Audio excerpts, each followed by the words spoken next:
Hi guys, it's Phoebes. Today I wanted to talk about bosses in Ultra Kill and my thoughts on them, both past, present, and future. And I wanted to talk about an issue I have with one boss and also what I think future bosses might be. So the biggest issue that really gets to me after thinking about it for a little bit is why doesn't V2 use the whiplash in our second fight with them? And it's kind of getting to me because like it doesn't really make sense. It'd be really cool to fight an opponent that has this advantage over you because the first V2 fight you're kind of on the same playing field, but I think you've got more things to work with by that point than V2 does. Or at least about the same, but it'd be really cool to change up the second fight by having V2 have access to something that you don't at that current point in the game, which is the whiplash. And I think it would, you know, if V2 could grapple you or something, I think it'd make the fight more dynamic and interesting. Because it does feel like kind of a repeat fight. And I get, we kind of just get the whiplash from V2, and they kind of just used as like, just a way for V1 to get this stuff, both the arms, but like it'd be really cool if it actually was a gameplay mechanic during the fight, because I think it would spice up the fight a lot. I mean, the slide sequence is great, and the new abilities, the ability to shoot your coins and throw their own coins, really cool, but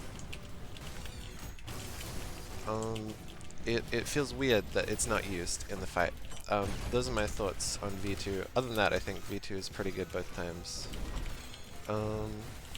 And my other thoughts were on Gabriel. I think his first fight and second fight are pretty good, but my curiosity lies in our possible third fight with him. Obviously, I talked about the future arms in another video, like the gold arm.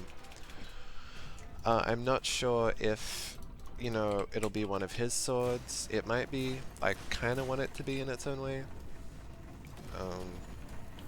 Yeah, but the thing I'm really wondering is, with Gabriel's kind of change of consciousness, like conscience, sorry, at the end of Act 2 where he kind of becomes a good guy, you know, by rebelling against Heaven and the Council, will he maybe assist us against some big bad like Hell or something, or, you know, assist us in some other way after a possible third fight, or will we not have a third fight with Gabe because he's assisting us and because he's changed?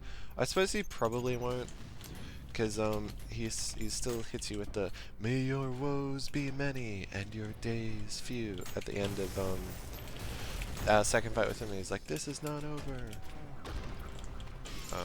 But it would be cool to see Gabe's change of heart go completely the other way. I think it'd be an interesting character arc. Maybe that's not what Hikita wants to do with the story. I'm not sure what his end goal for the story is.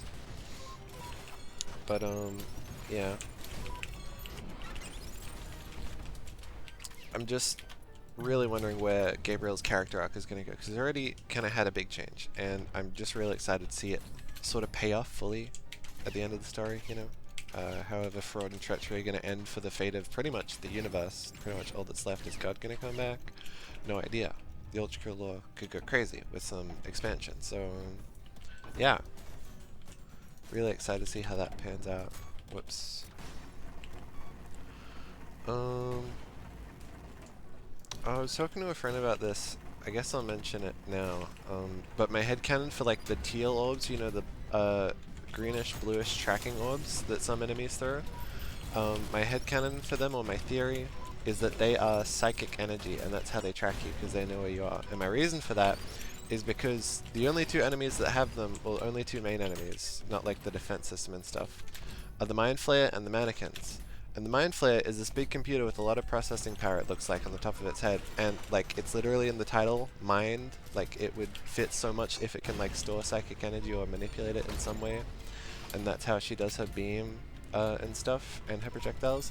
And also, the Mannequins are stated to have human souls still living and conscious, trapped inside them, watching their bodies kind of be piloted by the outer shell, by the demon force that's also in the Mannequin.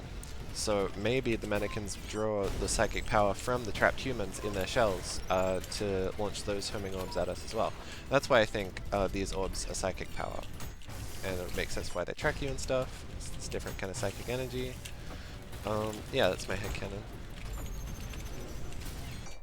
And I think it fits, I think it makes sense. I wonder if Hikita will ever talk about it. Really excited for the update. Hope all you guys are doing well. Bye!